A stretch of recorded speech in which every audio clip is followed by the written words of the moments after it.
Good morning. Although it is a pretty chaotic morning weather-wise, we're getting more freezing rain reports from around the area, and we have a pretty substantial one. In Galax, we have gotten 0.35 inches of rain, so we're above that quarter of an inch of freezing rain, which is where we start to see some bigger issues, and we'll continue to see these issues as we go through the next few hours because it's not over yet.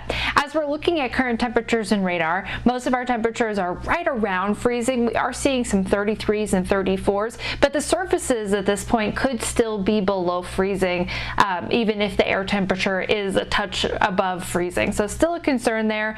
You'll notice that over the past few hours, we've started to see parts of the mountains dry up slowly, although I use the word dry kind of liberally because we continue to see some light rain, some light drizzle as we're going through the day today, so we don't ever truly dry up.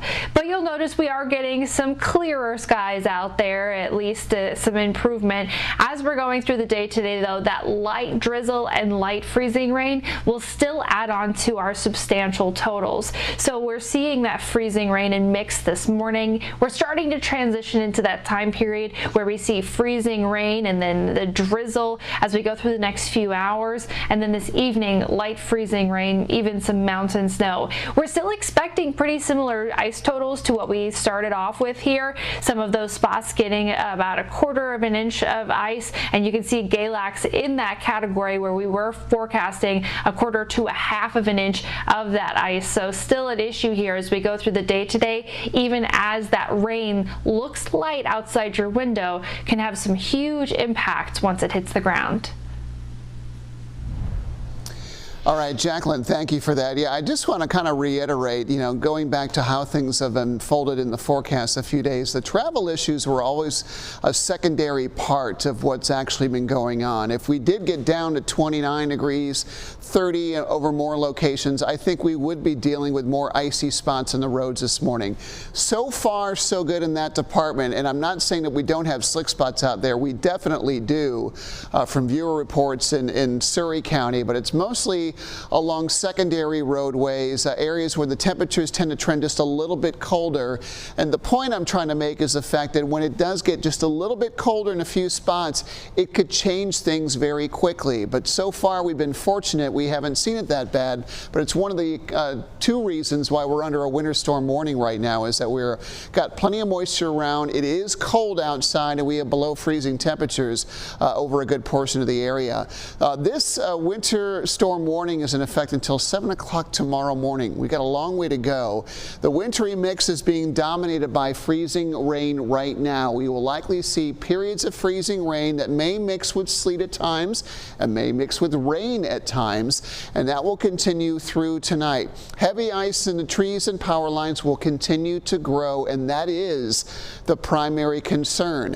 I think as those values start to get up, Jacqueline just showed us a 35/100ths of an inch of ice in some of the trees in Galax, well above that quarter-inch threshold, and we're going to start to see more problems developing as we get closer to that number, and especially once we get closer to a half an inch of ice.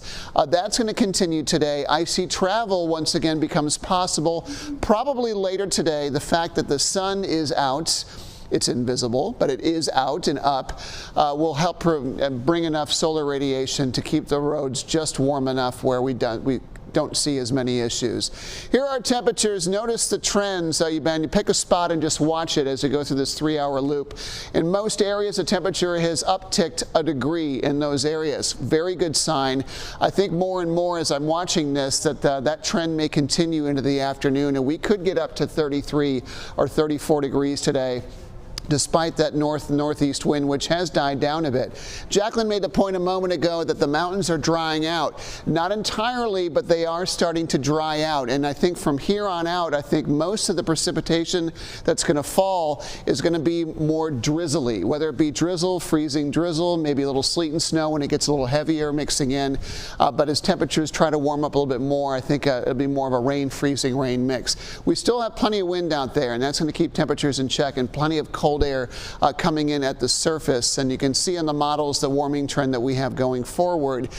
This recent update warming us up a few degrees into the afternoon. So that would be primarily rain. That does not mean by any stretch of the imagination that this is over.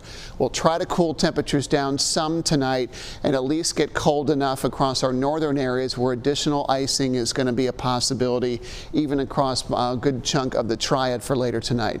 So this is why those higher totals were forecast, not because of what's happening this morning, but because of the duration of this through this evening and tonight. Even as the rain and the drizzle begins to slack off, it could still produce some totals that will continue to grow through tonight. To concerns moving forward, a lot of wet roadways over the area and below freezing temperatures are possible tonight and more likely as we head into Saturday and Sunday.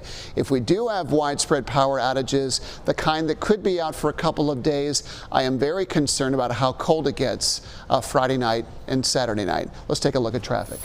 Thank you, Brian. This is a live look outside at I-85 at mile marker 130 in Greensboro. Check out that ice all over the camera. That is the situation across the Piedmont Triad this morning. You are encouraged to stay at home if at all possible, and thankfully no major accidents to report at this time.